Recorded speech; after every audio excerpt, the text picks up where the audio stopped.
हरियाणा में बीजेपी के लिए बड़ी मुश्किल है। मुश्किल हर कदम पर है। टिकट का अनाउंसमेंट हुआ, उसके बाद भगदड़ सी मच गई। ना कोई मंत्री और ना कोई पूर्व विधायक, ना मौजूदा विधायक इस बात को देखता हुआ नजर आया कि प्रधानमंत्री मोदी का चेहरा है, बीजेपी का सिंबल है, बगावत नहीं करेंगे। लेकिन जैसे ही हरियाणा विधानसभा चुनाव को लेकर बीजेपी की पहली लिस्ट आई, बगावत का बिगुल बज गया।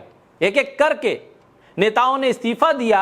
न सिर्फ इस्तीफा दिया, बीजेपी को छोड़ा, बल्कि निर्दलीय चुनाव भी लड़ने का ऐलान करते हुए नॉमिनेशन तक कराने पहुंच गए।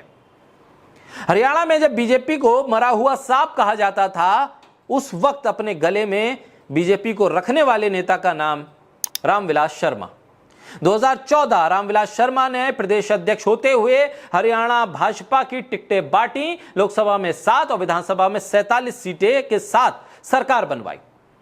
यह साल 2024 है। नामांकन खत्म होने के 24 घंटे पहले तक भी रामविलास शर्मा को टिकट नहीं दिया गया। आखिरकार रामविलास शर्मा ने महेंद्रगढ़ से एक निर्दलीय उम्मीदवार के तौर पर नामांकन भरा। हालांकि बीजेपी ने महेंद्रगढ़ पर कोई उम्मीदवार नहीं दिया। वहीं कांग्रेस ने महेंद्रगढ़ से राव दान सिंह को उम्मीदवार बनाया है। यानी कि रामविलास शर्मा को बीजेपी का सिंबल नहीं मिला, उस नेता को बीजेपी ने अपना सिंबल नहीं दिया जिसने बीजेपी को हरियाणा में खड़ा किया।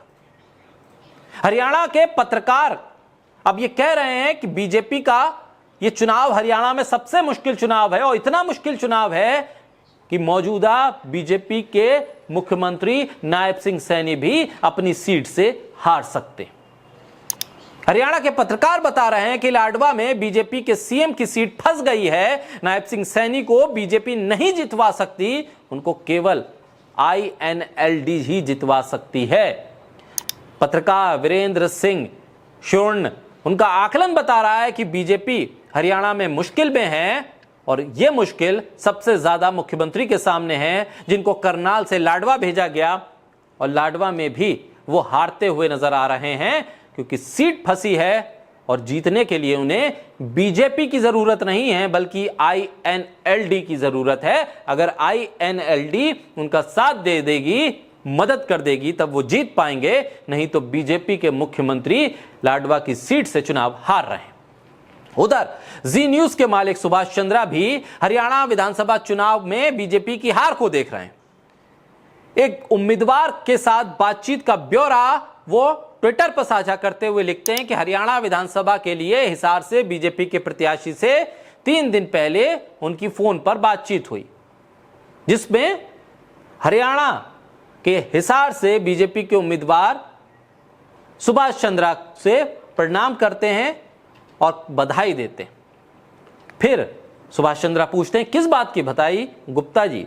इस पर वो कहते हैं कि आपके छोटे भाई को टिकट मिला है। सुभाष चंद्रा कहते हैं छोटा भाई क्या 5 साल के बाद फोन करता है? कम से कम 30 त्योहार पे तो फोन करते।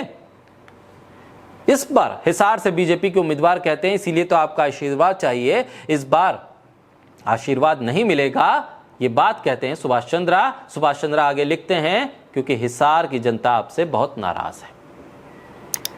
यानी कि वरिष्ठ पत्रकार हों, बीजेपी के साथ खड़े होकर राज्यसभा पहुंचने वाले सुभाष चंद्रा हों, या फिर बीजेपी के अपने कद्दावर नेता हों, सब ये मान चुके हैं कि बीजेपी का सिंबल उन्हें जितवा नहीं सकता है। बीजेपी की हार हरियाणा में होती हुई दिख रही है। तभी तो रामविलास शर्मा बिना बीजेपी के कमल के निशान के निर्दलीय चुनाव मैदान में आते हैं। और पत्रकार कहते हैं कि मुख्यमंत्री अपनी लाडवा से सीट हार रहे हैं।